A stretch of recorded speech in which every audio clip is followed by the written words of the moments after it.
Okay, welcome back then. We're picking up where we left off in late February 1861. Last video was certainly longer than I think I would have anticipated or liked. I mean, I think if I even followed a YouTube series, I would unlikely sort of sit down for an hour and a half or so.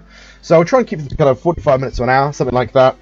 It requires slightly less waffling on my part, which I'm sure will break hearts. But yeah, nevertheless, we'll try and focus a bit more, I think, and keep the kind of...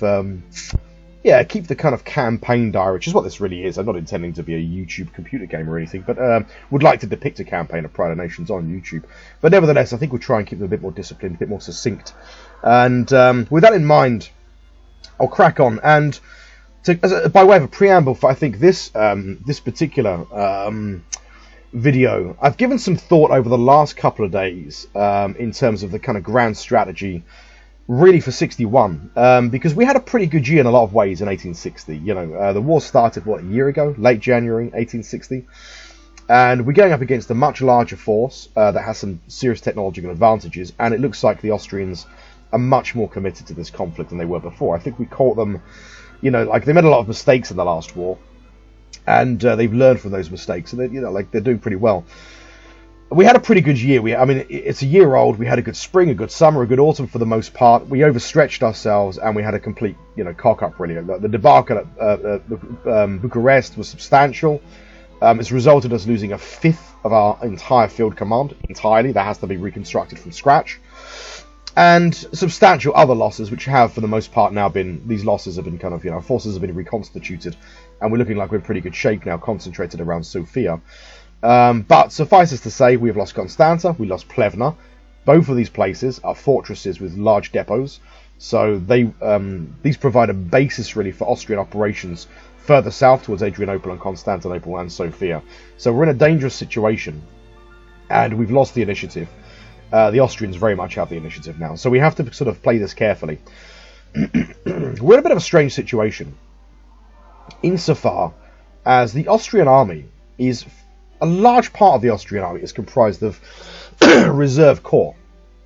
The Austrian army is larger than our army. It has technological advantages, but a large part of its army is qualitatively inferior. It's not they're very professional forces, and I think that's been the kind of part of the basis for our success. They've been using a lot of manpower, sort of pushing as hard as we can. In this area, they have a lot of forces, probably 500,000 men around Plevna, and a couple of commanders. But the command penalty has a ceiling in terms of how problematic it is. At a certain point, their forces are just too large. We've got about 370,000, maybe slightly more forces concentrated around Sofia, well structured into kind of rational commands with capable leaders. Plus, we get the advantage of some terrain, weather, and we can draw on reserve forces. That is to say, free army corps, sort of Hungarians and sort of Italians and so on and so forth, that we have inside the fortress of Sofia that can provide support. So I think we're well positioned to conduct a defensive stand here, but what if they don't move? What if they bypass us and move towards Adrianople? We'll have to see how the next term plays out. But, yeah, we have kind of an interesting period coming up now. It's sort of... we need a larger army. I think, the strange thing is the Austrian army is larger than ours. It has qualitative advantages insofar as it has better technology, but its troops are kind of slightly less effective, partly because of their command configuration, partly because a lot of them are reserve army corps. It won't suffice for us to have an army this large. With a loss of a fifth of our command, that needs to be reconstructed. But the main problem that we have is literate men, basically, is officer quality kind of recruits. We don't really have problems with state revenue. If we're not investing in Academy of Sciences, for the most part, we generate enough state revenue in our economy through transactions, exports, imports, and also demographic expansion means we're taxing more heads. We don't have an issue with that. We don't have an issue with manufactured goods. We've got a pretty decent kind of industrial base now, which can provide and support a really large army. And we don't actually have manpower shortages. We have enough manpower to furnish many, many more units than that which we currently have. The problem we have is officers. It won't suffice for us to try and enlarge our army using the same configuration that we have. We can't try and keep organising around Guard Corps. The problem with Guard Corps is it requires a lot of officers, and every fortnight officers are discharged, either due to sick health, they die in service, or they're killed in combat or wounded, or their term of service is over, so they need the colours, and they have to be replaced. Now, at the moment, that's about 1/7. 1/7 of the officers formed from our population, officer quality, if you like, literate, sort of middle class, I suppose, and up kind of men. About 1/6 of those goes to replacing losses. The rest are net officers that are formed. So we do have kind of an income, if you like. But it would take just too long for us to construct guard corps. Guard corps require a lot of officers because they're like highly professionalized forces. And even a regular army corps, it would take too long. So to that end, we're going to have a kind of tiered system. We've got 4 field commands, which are kind of, for the most part, they're professional forces, okay? And some of the elements still, I think, have the occasional kind of conscript. Okay, so in fact, one of our corps is still entirely comprised of conscripts, but for the most part, these are professional forces, okay? We're gonna be looking to create an additional 2 field commands comprised entirely of militia. Militia should not be mistaken for irregular forces or Bashi Bazooks. They're really kind of conscripts. They are our equivalent to reserve army corps, if you like. They can be built much more readily, constructed quite quickly, and they just require less officers. This allows us to get more boots on the ground. It allows us to spread our casualties. Our casualties are concentrated at the moment heavily in quite elite formations. They're more expensive to replace those losses. And we've produced really good results with a kind of smaller, more professional force, but we need to pad it out. So I think it's achievable in the next year. Between now and, say, late January 1862, we could construct 2 field commands, enlarge our army by about 180 to 190,000 men in total. And that means we would have 6 field commands. We have 3-star generals, enough that we can provide officers for those commands. And I think that's going to have to be on the cards. It means that we're going to have to do away with the idea of constructing forces around Guard Corps. We've got 4 field commands that we have that's good enough for now. But what we need is a larger army, because the main thing that the Austrians are using is force of numbers to kind of attrition us. And if we can pad out our kind of standing force out with conscripts, I think that'll be good. And those conscript forces, those militia forces, will gradually become regular line infantry in any case, subject obviously to officer availability. So to that end, we're going to do that. Also, in Abdul Karim Nadir's command, which was entirely destroyed, he's of course given command of a new formation. It did have a 2-star general, I think, in his command. It would have had, that was in command of the Imperial Guard. So we're going to track him down. I don't think he died, because there was no report that he died. Okay, it was only set to that. Persian Gulf, 2-star general, Albania. There he is, locked, so he's wounded. Okay, we'll keep an eye out for reports, because we need for him to become available and to move back up into Sofia. We're in a better situation than we were at the beginning of the last video. You know, the beginning of the last video, which is what, beginning of January 1861, we were in a very desperate situation. We're now kind of like, what, 6 weeks later. The situation has stabilised considerably, but it's still dangerous. The Austrians have the initiative. I think we're going to sit here and hold the defensive for the time being. We're going to be holding at all costs. We've got weather advantages. We've got reserve formations inside the fortress at Sofia, which pads our forces out. They will be called into any action in Sofia district. So, let's have a look. We've got 1 corps. Let's get Hussein Avni outside the fortress, but the corps in his command, which is still receiving replacements, we're going to get that force inside the fortress. There we go. That makes a bit more sense, I think.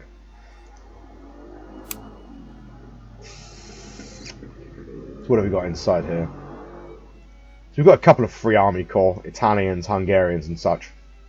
They will be called into any kind of action inside Sofia district. So we'll see what happens. The hope is the Austrians make a heavy play for Sofia.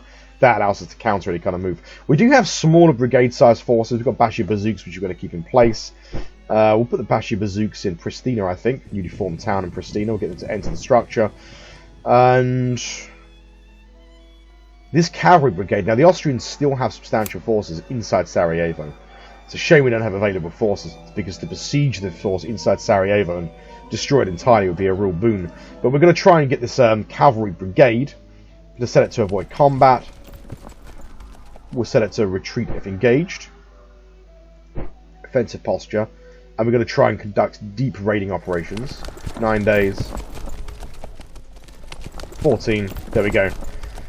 The idea is to use small forces to compel the Austrians to draw forces away from this region to try and stabilise the rear. So we're going to use this brigade force as a kind of an insurgent force, if we can.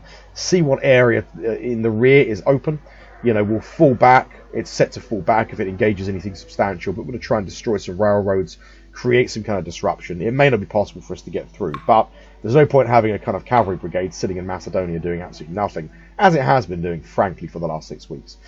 So that's pretty much it. That's all of our moves planned. We're going to hold tight, keep our nerve. My thinking is that Adrianople should be, you know, it should be in a good enough situation as a siege artillery. We'll put that in there.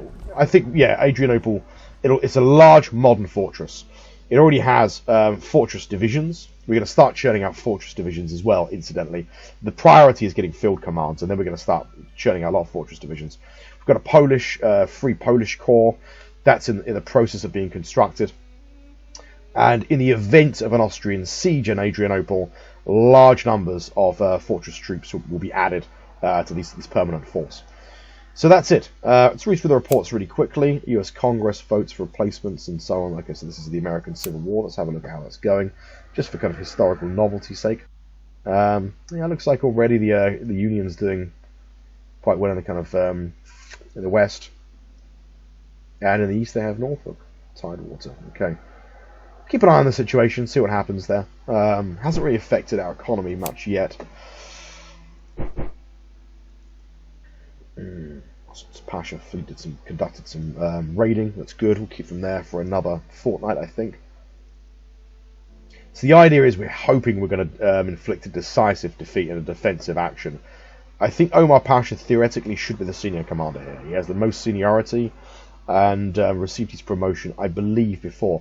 Sometimes that's not always the case, though. Sometimes it might be subject. Now, he is activated, but, you know, sometimes the commander can fall to someone else for whatever reason. Maybe the commander that should be in command is indisposed somehow. But anyway, theoretically, Omar Pasha should lead the defense. He is an excellent commander, and he does have enough forces at his disposal to give the Austrians an absolute hiding. If they move. We've got firepower. We've got these artillery regiments moved by rail, added to various formations. In Sofia, so we've upped the firepower of our forces. Replacements are still being churned out. Let's check our war ministry very quickly, our replacement situation. Yeah, so far so good. Light artillery, 3 officers. We'll hold off now. But, yeah, light artillery at some point is going to be something we need to have a look at. So yeah, they've captured economically important areas. Plevna was not economically unimportant. It had a railroad, it had cereal farms, and 2 tobacco plantations. So that will hurt our economy a little bit. Let's have a look at exports. Textiles, cereals, nothing in the way of cotton or wool yet. We bought 5 wood from Spain. Yeah, not a strong round economically. I think the exports are set. Slightly lower tobacco yields now, unfortunately.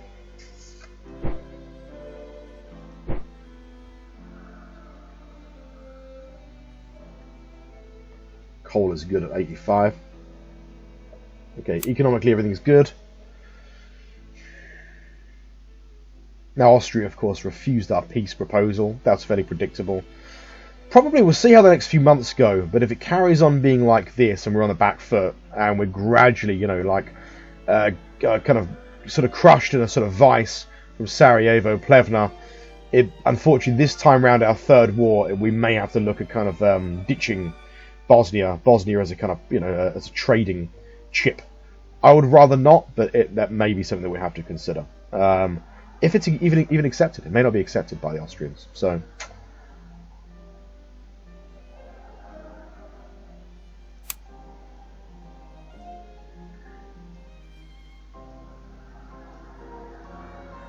Okay, let's.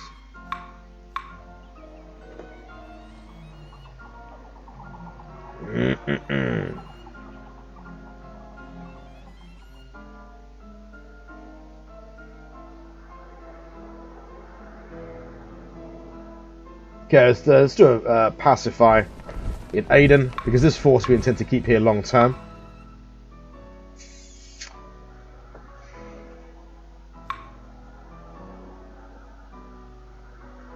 see what the revolt risk is. It's still high.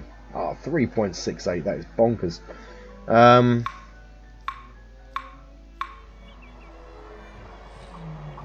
Right.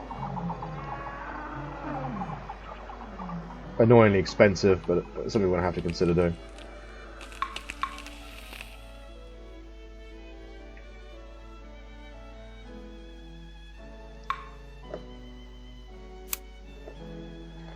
Right, that's good. I'm going to pass turn then. Late February, so we'll put you on pause and see you in early March. Okay, welcome back then. Early March 1861, and yeah, they moved for Sofia. Let's have a quick look at the so the only flavour report really is something from the United States authorising public works programs. Straight then into military report. So first of all, there's a little bit of it looks like an Austrian cruiser force managed to bypass our fleet in the Adriatic. Okay, fine. But of course, the real news that we're looking at is the engagement outside Sofia. So the Austrians go for Sofia and they go hard. Nearly 500,000 men, 24,000 horses, 2,000 guns. It's a big force. They land into a combined force of almost the same actually. We're about 40,000 men less. We've got a superiority in cavalry and guns, however, and a more ordered command structure. And we have deep cold, heavy weather. First engagement is a stalemate. Annoyingly, it fell to Abdi Pasha. I don't know why. That happened a couple of times in the last Austrian war, when it should have been Omar Pasha. I wonder if Abdi maybe received his commands. You see, Abdi Pasha's had a good war. This is the first time he's been put in command, in this war anyway, of a set field army. He basically replaced Omar Pasha as the commander of the Imperial Guard in the Crimean War. So he was a 2-star general when Omar Pasha was promoted, and he was the commander of the Imperial Guard under Omar Pasha for most of that war. He was promoted at the end of the last Austrian war and given command of the newly minted 4th Army, which was created in Ankara. So it's a bit bewildering. On the surface of it, he shouldn't be the theatre commander. I don't know why, though. It may be some complication that's unforeseen. It may be that the Austrian force actually targeted it. You can move into a region and target, but once these other forces are brought to bear, theoretically it should be Omar Pasha. Anyway, I don't know why that's the case, but it's a stalemate. We inflict heavier casualties, though. We suffer 18,000, inflict 30,000, and that's not nearly enough, obviously, you know. But it's not the only engagement. A second engagement, then. This time it is a victory, so the Austrians break contact, but again it's a light engagement. For massive forces, it's really a probing engagement by the Austrians. They only suffer 16,000 casualties, inflict 7,000. You know, it's a fairly short action, but yeah, we've now got substantial Austrian forces in Sofia.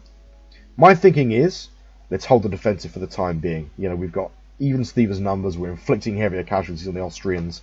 It's an area that favours the defender. The weather's not great for offensive. The only activated commander we have is Monsieur Omar Pasha.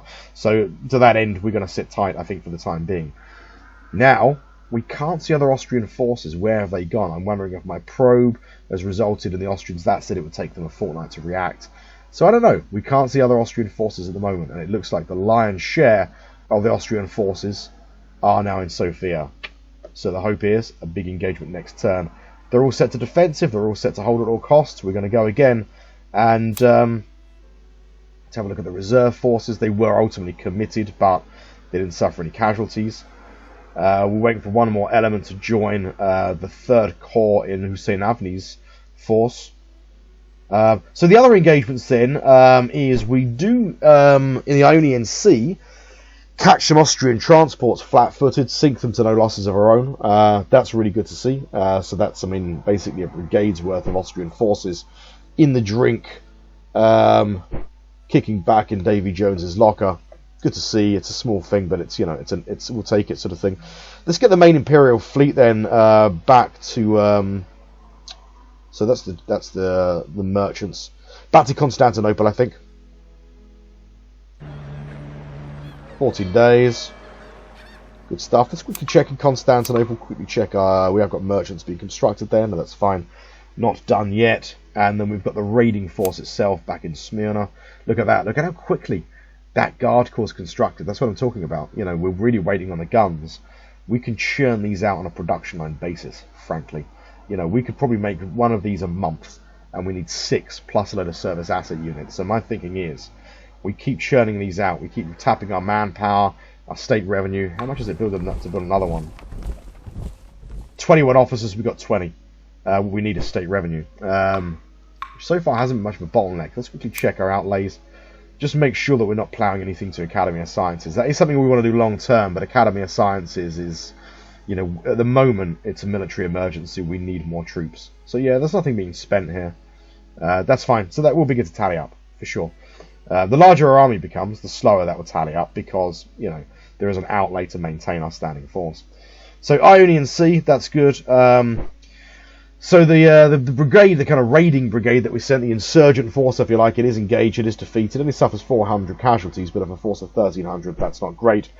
But it goes on to engage again, I think right at the bottom, and inflicts a defeat. Actually destroys an element on a garrison force, which is presumably, again, and we could take 1,600 prisoners, only lose, what do we lose? Like 100 men, basically, or a shade over. That's good. So these were probably forces that were exhausted on the march or something. But we'll move out of Slavonia, and we're set to kind of evade combat, retreat if engaged, defensive posture. So yeah, we're going to look to move into sort of Hungary, and yeah, just try and cause some disruption here. See if a small force can't have a big impact and compel the Austrians to peel forces off. That's the combat report for this turn, basically. Let's have a look through our movement reports. So you've got Bashi Pazuks in Kosovo. Okay, nothing significant there. Railroad completed in Van. That's good. We've got 2 iron extraction, iron mines being built there. We've got railroads in Kars also with an iron mine being constructed there. So we're going to be looking at a significant increase in iron production soon enough. Prussia and Belgium. Now we have got a commander who's promotable to a new rank. We're going to keep him for the time being. He's in Omar Pasha's force. He would make a good 3-star general, this guy. He's got pretty decent stats, you know. Open order tactician, diplomatic, so he could command large forces. So he's definitely a candidate. We just don't want to kind of... let's have a look at Mehmed Vasif, who is now exit. Oh, this is really good. Okay, so he's now recovered. What force should we put him in? We'll put him in Omar Pasha's force for the time being, and he can replace Mehmet Ali whilst he's being detached and promoted. Okay, so 6 days starting Omar Pasha. Alright, excellent. Right, let's check our round economically. Will be a drop in tobacco exports, unfortunately. That'll be long term until we've retaken Plevna.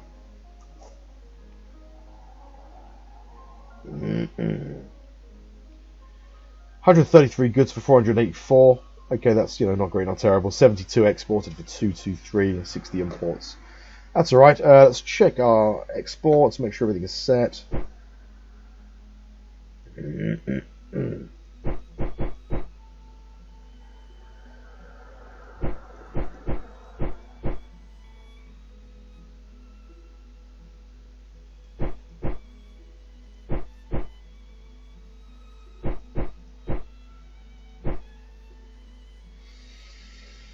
Alright, that seems all pretty reasonable. So coal, iron is good.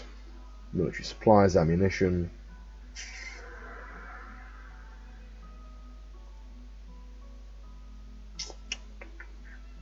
We've got to check. We're going to try and export some manufactured goods, actually, just for a bit of revenue, because we've got a lot. If we exported 50, we'd still end up with 100 next turn, sort of thing. And what have we got being constructed? Textile shop, steel furnace, luxury goods shop. So yeah, big industrial expansion in central Anatolia.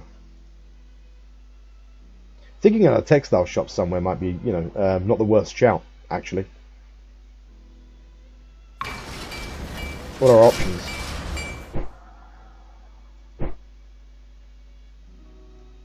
$840 would still leave us ample.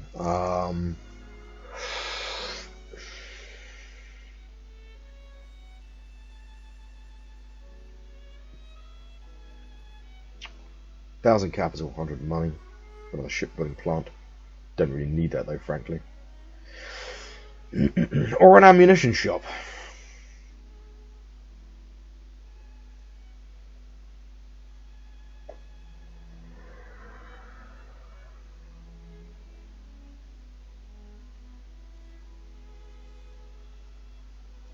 I'm procrastinating a bit here.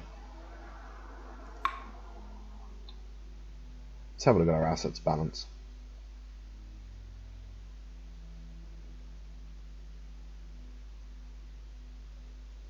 I'm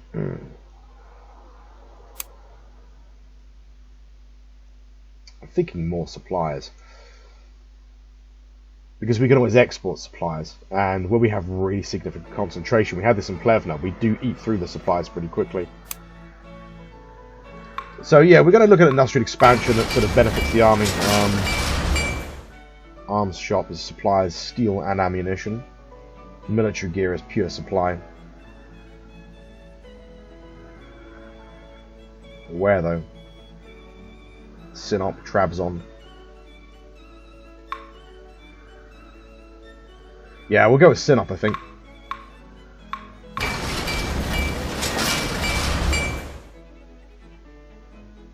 Military gear factory. Now we have one in Constantinople. That leaves us 790 coal, steel. Alright. Let's make some adjustments on our exports. People will scrap that straight away. And steel. Now steel is still very available on export markets. So we're going to go for some steel imports just to soften the blow a little bit, because that did actually eat into our steel stockpile. Iron's okay, it's trickling.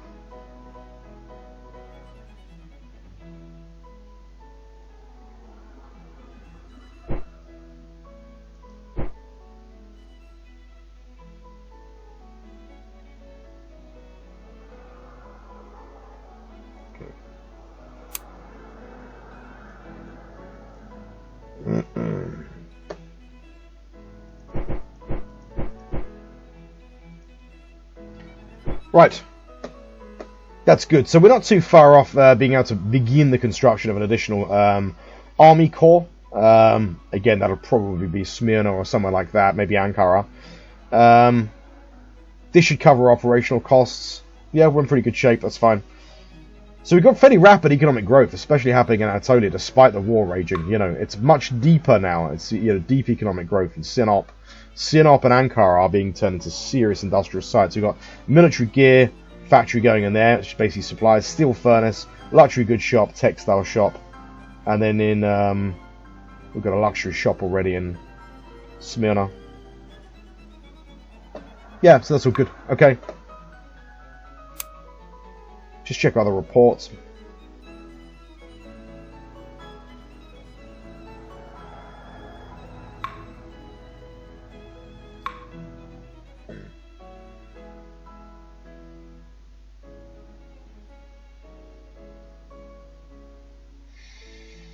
Right, nothing to be too concerned or anxious about there. Let's check our foreign office really quick. Nothing. Relations.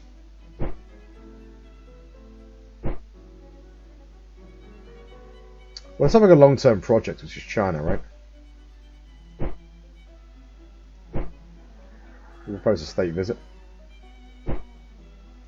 That's a long-term project, really, to sort of look at some kind of commercial exploitation in China. Right, I think that's it's done for now. Osman's Pasha's fleets were set to evade combat.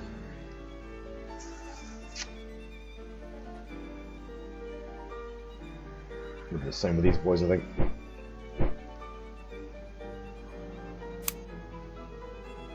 Just check any kind of commerce raiding that may have happened while patrolling. 5 hits. Okay, so some damage.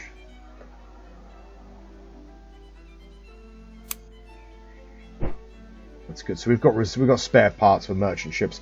Right, good stuff. Got to put your pause there. Past turn. We're in early March, so we'll see you in late March. Okay, welcome back then. Late March. And let's have a look at what's happened. I mean, in terms of kind of flavour reports, we've just got the Otago Gold Rush in New Zealand. Military reports are interesting for their lack of anything really happening. The Austrians are up to something, aren't they? There's some kind of cogs turning in the AI's brain. Why would they do that? It's almost like a kind of tentative attack. The complete opposite to what they did, bear in mind, when they gave us a hiding at Bucharest. They pressed the offensive to the hilt, you know, attack at all costs, suffered massive casualties, but ultimately overcame our forces. This time it feels like they were set to a conservative attack or a probing attack. They suffered very light casualties and, sure enough, pulled back to Plevna. What does all that mean? Looking at their forces, it looks like the large supply columns that they did have, I think we could see them in Constanta at one point, have now joined their force. I don't know what they're up to. They're up to something. They've not moved through Amelia.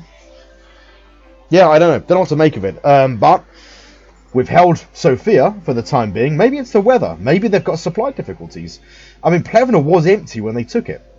That is a very large force. Austrian forces have been very large and concentrated in this area for some time now. We know from our own experience when we concentrated forces in Plevna ourselves that we had supply difficulties, just because it's really difficult, even with rail access, to supply 500,000 mouths, in one district. It's just a very difficult thing to do. We're just about putting it off in Sofia, but it would be tricky if our forces were much larger. So the only battle we're seeing is at Hadramut. This is part of our ongoing colonial conflict. That's a bit of a shame and somewhat of a surprise. We're going to try and fall back if we can. We're set to evade combat, set to enter, and yeah, we'll do that. We're going to have to... actually, it looks like our colonial... It looks like our attempt to pacify the region in Aden didn't come off anyway. There's always a probability of failure there. But anyway, the idea is if we can hold Sana for long enough that the military outpost is completed, that just buys us a bit of time in what is an unending colonial kind of insurgency. That is, for the time being, actually cost effective because we haven't got very many forces there. Let's have a look through the rest of our reports. Mehmed Vasif Pasha has arrived in Bulgaria. Right, yeah, so... he joined Omar Pasha's force. That's time now, to an opportune moment really, to relieve Mehmed Ali, a bit of inside the fortress. Good stuff. Where are we? And give the Imperial Guard temporarily to Mehmed Vasif. There we go.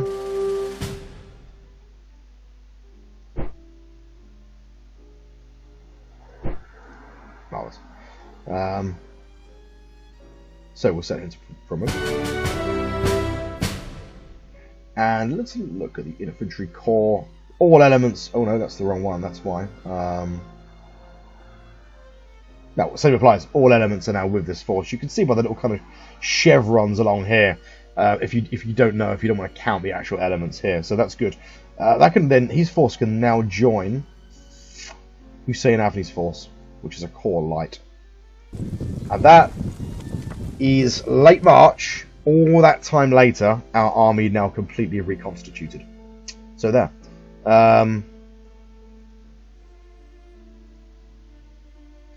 Yeah, what do we do here? Do we conduct a counter-attack? Maybe that's what they want. Maybe that's a bit of a dangerous game. Weather's not great. Yeah, what, 5-day march? Yeah. They've got a large force with a hefty command penalty.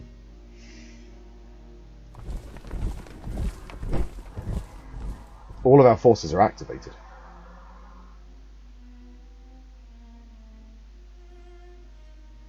It does look like it was a probing attack.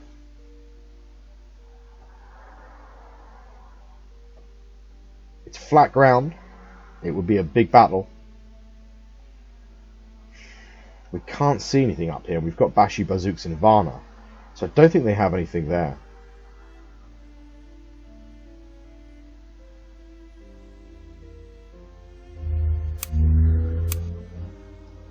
I mean, at some point the plan is anyway. I mean, the problem is that the weather's really, really difficult. We can't, we can't let it dictate all of our moves. But if not now, then when? I suppose. I would have liked the idea of counter-attacking on the basis of a much more convincing defense at Sofia, which is to say that the Austrians lose something like 50, 60, 100,000 men. That, for me, in my mind, would form the basis for a counter-attack, not a probing attack that they then fall back from. This time round, we are going to be conservative. It's heavy snow. Austrian forces suffered like very, very light casualties, and they formed back to Plevna. It's a 5-day march in heavy weather, but we're going to sit tight for one more round, I think. At least wait for the weather to clear up, so that if we march into Plevna, it's on the basis of good, clear weather, and see what they do. Let's give them 2 more weeks. We're going to be a little bit cautious here, okay? These are substantial forces. It's a good, you know, 300 to 500,000 men they've got here, I think. Right, military gear shop beginning construction then in Sinop. That's good. Promotion underway. Yeah, let's give it 1 more fortnight. Right, let's check the economy then. 133 for 469, so a slow round. 262. Imports 150. Let's check our imports really quickly there. We pushed for steel, didn't we? Yeah, we'll keep that up for another round, I think. It's 20 units of steel altogether. Still got positive balance of payments. We've still got private capital coming in. Nice state revenue. We've got the officers needed now for the beginning of the construction of an additional militia corps. So let's do that.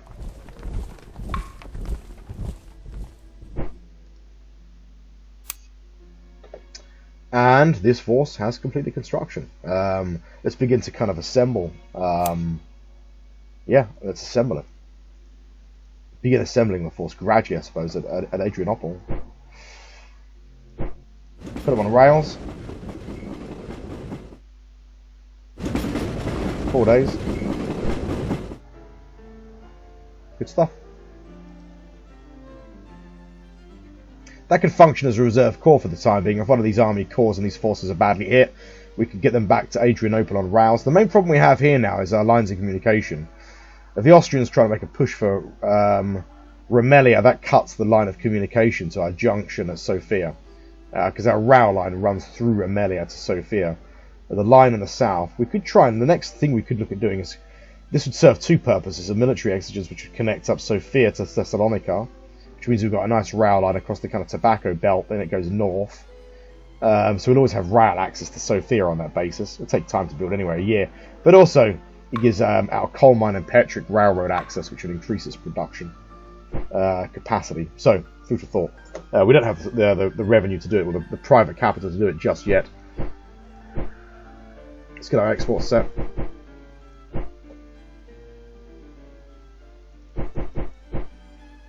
The economy's slowing down a little bit, but to be expected. I mean, we've had a strong kind of a really strong year, 1860, despite the fact that we're at war, actually. But yeah, our exports are slowing down a little. Domestic market sales are reduced ever so slightly, although some territory is held by the Austrians, to be expected. Okay, that's good. Let's check our assets balance. Timber's declining despite imports.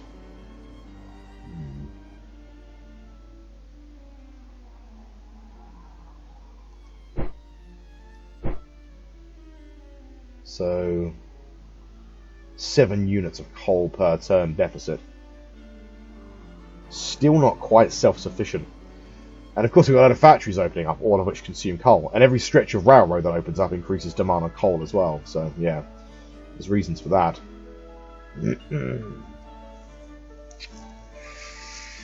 Wines, luxury goods. Canned goods still declining. Few units per turn. Okay. Let's just check our census very quickly.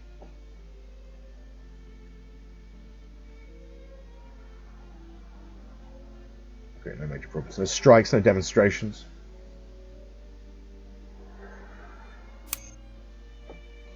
We'll wait for China to reply. They've got a fortnight to do that. Hopefully we'll get a state visit to China.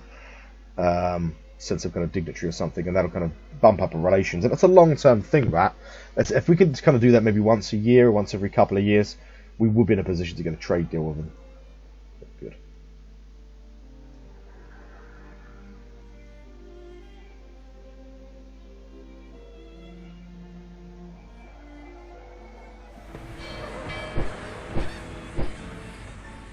Get the Persian Gulf fleet back into Basra. Okay, that's good. Going to put on pause. We're in late March, past turn, and we'll pick up. See you in early April, I suppose. See you on the other side. Okay, welcome back then. So early April, and a slow round, quiet round. The Austrians are continuing to probe our position at Sofia without any decisive kind of outcome. So first of all, our small kind of raiding force, our brigade, got cornered and destroyed. Maybe that was inevitable, but anyway, yeah. So the idea of kind of cutting railroads, that might have even had an impact, just what we did there. You know, it might have drawn some Austrian forces off, we don't know. Anyway, there are large Austrian forces assembled down Plevna, inside the fortress. And it looks like the Austrians are fixing for a big offensive. I think we hold our nerve, we hold back. You know, like weather's still in our favour, we're in quite defensible terrain, we can draw on nice reserves, localised reserves, and it looks like the Austrians are making Sofia their main target. We've got 4 field commands. We're in a stronger position than when we were defeated at Bucharest and Plevna. So we sit tight, but I think the big offensive is on its way, and we're still looking at probing engagement. So we engaged an Austrian force, which is pressed, not an insubstantial Austrian force, 200,000. Very light casualties either way. It's a victory. The Austrians break contact. We lose 3,000 men. They lose like, you know, just under 6,000. So not a kind of substantial engagement, but it may be that the Austrian force is only a one-round action. Omar Pasha takes the command, which is good to see. But yeah, that may have just been sort of, you know, they're still there though. They have not pulled back, and now they've got substantial forces being brought into Plevna. So my feeling is, yeah, they're fixing for a kind of a big push. I think we hold our nerve, we stay on the defensive, we keep building up our forces in the rear, which we're doing. We've got a reserve corps now arrived at Adrianople. This is the Polish Free Corps, which is being constructed. But it's joined Rita Pasha's force, that's now in place, and that can join a field command at the appropriate moment. We've got an additional one being constructed in Ankara. And we're not that far off beginning the construction of a third, which is really the lion's share of an entirely new field command, you know. So, yeah, we sit tight, we continue to build our forces up, and I think the basis for a counter-offensive is either going to be a decisive action at Sofia, or just constructing commands that we can then begin to bring into play. But we're going to see if we can hold tight here and attrition the Austrians, and, yeah, that's sort of all we can do, really. Mehmed Ali Pasha was promoted then. He was reassigned to... Or was he? Was that a lie? Have I reassigned him? Let's have a look. Mehmed Ali. No, okay. So let's reassign him to Omar Pasha's force. He's a 3-star general. And let's give him command of one of the corps there. Okay, good. Now this guy, his characteristics have changed a little bit, but his characteristics are very similar to Omar Pasha. He is a good aggressive strategist. He has good stats.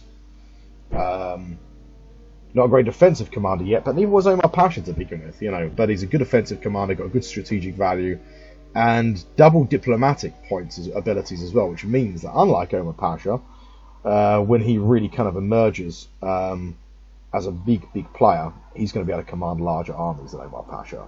So interesting, bit of an understudy. So yeah, he's definitely kind of a possible superstar of the future. We'll keep an eye on him. Economically, a bit of a slow round. Not too sure why. I mean, they control Plevna and Constanta, but these are not really hugely populous regions necessarily. Constanta is a reasonable sized city, actually. But yeah, suppressed domestic market sales. I suppose some things, for example, like tobacco, cereals. You know, our economy is a little bit affected by the war. There are some agricultural enterprises. I mean, there's a bit of a kind of, a lot of cereal production actually concentrated in Constanta and Plevna, both of which are controlled by the Austrians for the moment. Exports, unremarkable, and imports, 35 units for goods for 110.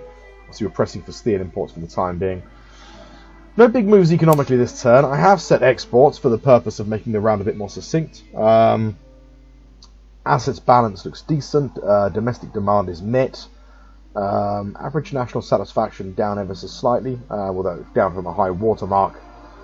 And we've cut steel exports for the time being, or iron exports, I should say. We'll keep an eye on that, however. Steel exports set to 0, but we're making 4 units per turn, which is good. So yeah, nothing to be done this round. So far, curious play from the Austrians, probing attacks. We're going to pass turn, press on into late April, and have a look and see whether the Austrians are going to make a big play. Let's have a look at our fleets. Okay, so we need spare parts for a scouting squadron.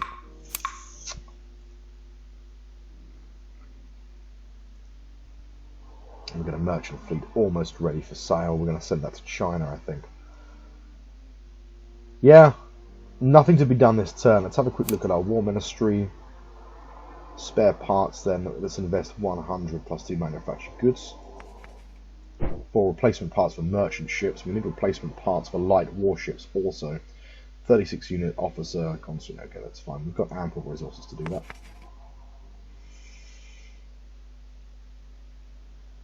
Light guns. So that's one unit to light guns. Okay.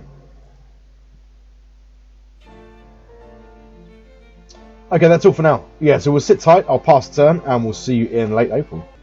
Right, welcome back then. Late April, and a very quiet round. There are, in fact, no engagements of any kind. This Austrian force remains in place, running low on supplies. And, yeah, still massive Austrian forces. Now, this large Austrian force is split between forces that are in Plevna district and forces that are inside the fortress. And inside the fortress, I would suggest, are substantial numbers of this force. This is interesting, this. I think the time is nigh, sort of thing, or now even. Heavy rain, no snow, but yeah, April showers. But flat ground. And yeah, the plan is going to be to use 3 armies to clear the district of Sofia and then press on into Plevna. We're going to send 1 army hooking right, Remelia, and then Varna. That army that's going to be Hussein Avni, I think. He's a fast mover. That army could provide support at Plevna if an engagement goes beyond a day or so. But yeah, time for the counter-offensive. We can't wait to construct an entirely new army to conduct a counter-offensive. So we're going to do it. Set offensive posture, Omar Pasha. He will hopefully engage anything inside Sofia and then press on into Plevna. Abdul Karim Nadir, offensive posture, attack at all costs. It's going to be pressing on also into Plevna. Hussein Avni, offensive, attack at all costs. Remelia, 4 days, 9 days up to Varna, hooking right. And then Abdi, offensive posture, all costs, 8 days. So these forces arrive simultaneously, 3 commands. One of the commands is hooking right to Varna. Yeah, it's now or never. It's never going to get better than this. Not in the short term. Not for 3 months until we've got another army. I mean, if this ends up being disastrous, it is what it is. I think we have to be aggressive. My feeling is they've got supply problems. Yeah, I mean, there's a substantial Austrian force here anyway. If we can give them a drubbing and then move on. And we're not assaulting the fortress. If we can trap Austrian forces in Plevna, sort of a la Louis Napoleon III, 1870, and Strasbourg or Metz or wherever he got trapped, that would be good. And we can sit tight at Plevna with 3 army commands plus 1 supporting on the right. I think that is doable. The weather's not perfect, but it's not bad. Yeah, we're going to do it. Our forces basically are fully supplied. They've got all the replacements. They've got everything that they need to do this, to pull this off. We've got lots of, we've got reserve, corps, Free Hungary Corps, an Italian Corps, inside Sofia as kind of backup. Yeah, I think the moment is now. We've got an additional corps being constructed. And where is it? Ankara. Again, very quickly constructed as well. Yeah, we're going to do it. Slow round economically. I did already break before I unpause. Quickly check our economy. It's strange. It almost feels like the economic crisis is now. Like inflation is down. Exports are dropping off. And domestic market sales are slacking off a little bit. So maybe it's a bit of a delayed effect. Maybe it's a combination about the war. And also the economy does go through little cycles anyway. But there's no economic crisis. But it feels like the domestic market is a little bit weaker. It's starting to pick up again. We're at 490. Actually, exports have picked up a little bit, so maybe I'm just talking nonsense. Imports are down. Maybe it is kind of it's gathering pace a little bit, but it's felt like a quiet kind of month economically. Exports are set to what we want them. Domestic demand is being met. Yeah, so no complaints, no issues. Assets balance looks good. Let's check our War Ministry. We're going to go now with another Yeah, another unit of spare repair parts for light warships. And we've got 2 for merchants. 75. We'd go with some spare for heavy ships as well. Now, we'll leave as is for now. But yeah, the counter-offensive begins. Let's see if we can kind of, magic something up here. Feels like it's a bit of a stalemate at the moment. But we want to the Austrians have only probed southward, and we want to seize the initiative. So I think now is our moment, really, for a spring offensive. Just reading through the other reports. Nothing significant. Nothing to be concerned about. Let's quickly check Austrian national morale. 103, we're 111. Yeah, let's do this. If we can trap and destroy a part of the Austrian army in Plevna, that would be really good. And this, let's say, the force that's here is split between field forces and garrison forces, or forces they've got in the fortress.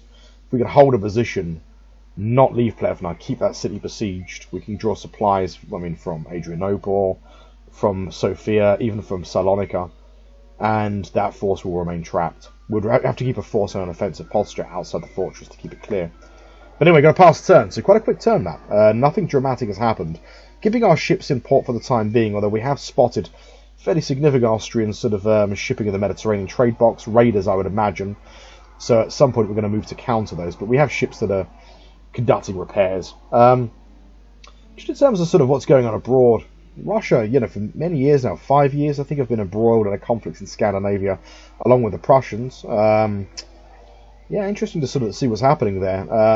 While that happens, it's good, and there's no indication that Austria is going to go to war with us. Russia is going to go to war with us. No substantial build-up of forces. We are seeing forces being transported by sea. What that means, I don't know. From what we can see, they're pretty modest forces. Could be routine, could be not, something else, but we'll keep an eye on that. One thing we are going to do actually this turn, we've got 1635, is to construct a railroad from Sofia down to Petric, if we have the resources to do it. Now, this is going to be an expensive section of railroad. Yeah, that leaves us, actually, that's fine, that leaves us with enough for our operational costs. 256 now. Yeah, we'll go with that. That leaves us a little light on steel. Let's press for some steel imports.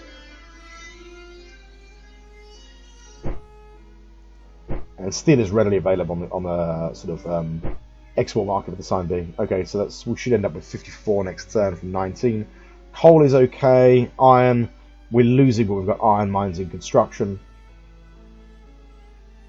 Manufactured goods is solid. Fine, good. Okay, that's going to take a year, but that will connect up Salonika to Sofia and increase our coal production at Petric, and the next section of railroad will be Pristina.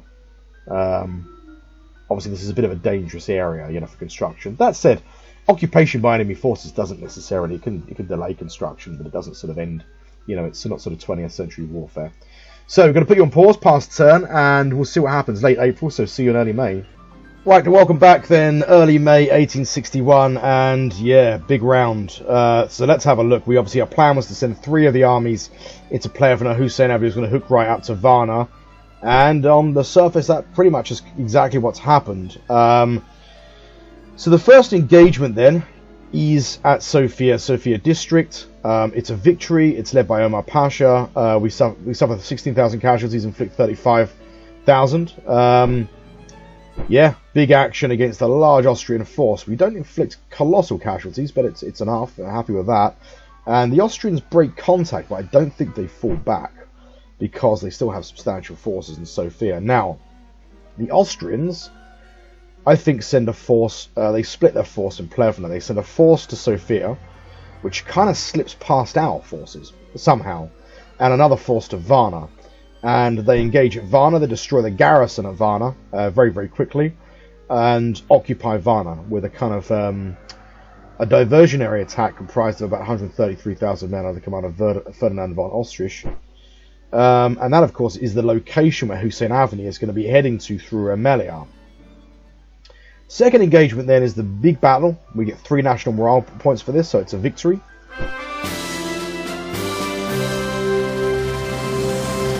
It's a big action, so the Austrians actually have about nearly 500,000 men here. We only actually bring 259,000 forces to bear, I think because Hussein Avni is in transit on day 9 still, or he's about to move into Varna, so he can't actually offer support, but it is a big victory. 100,000 casualties inflicted. Elements is, I mean, it's like an entire cavalry division, so 4 regiments of light infantry, light cavalry, 4 regiments of infantry, a regiment of horse artillery, and a regiment of light infantry. We take also 11,000 prisoners and we suffer 34,000 casualties. Big win. I mean, inflicting 100,000 casualties for 34, plus we take 11,000 prisoners is hard in the win column. With a force that's nearly half their size as well, you know. And under the command of Abdi Pasha. So, well, they're looking at the casualties. I think that Omar Pasha's force did the lion's share of the work. It's interesting that Abdi Pasha takes the command. He's not the senior commander in theatre. I don't know why that is. Maybe it's some kind of variable that I'm kind of overseeing. Or maybe it's just a probability thing. It's more probable that the earlier commissioned commander will receive theatre command. But anyway, Omar Pasha still commands a significant part of that, and it's a big win. So 3 national morale points. It doesn't end there. Then Hussein Avni collides with the Austrian force which has occupied Varna. He is, I think, supported by at least a portion of the force in northern Plevna, or northern Bulgaria and Plevna, and it's a big victory. 23,000 casualties. He takes only 10,000 comfortably in the bag, and the remnants of that force appears to be up here. It's Karl Ferdinand's corps, badly damaged. So, yeah, interesting stuff. And that's not quite it. There is an additional engagement at Plevna. Remnants of the Austrian force under Joseph Gueulay. We inflict 20,000 casualties, take 6,000, and again, comfortably in the bag. And the remnants of the Austrian forces either fall north to Constanta, and I think some of them, anyway, slip past and are in Sofia. So it's a bit of a... We've kind of isolated the Austrian forces, but Austrian forces are besieging Sofia with what looks like the lion's share of their force. They had a force there anyway which was defeated. It's a tricky one here because we don't want to really then spend another 11 days marching back, not least because we need to receive replacements. And here's the rub. We actually take Plevna.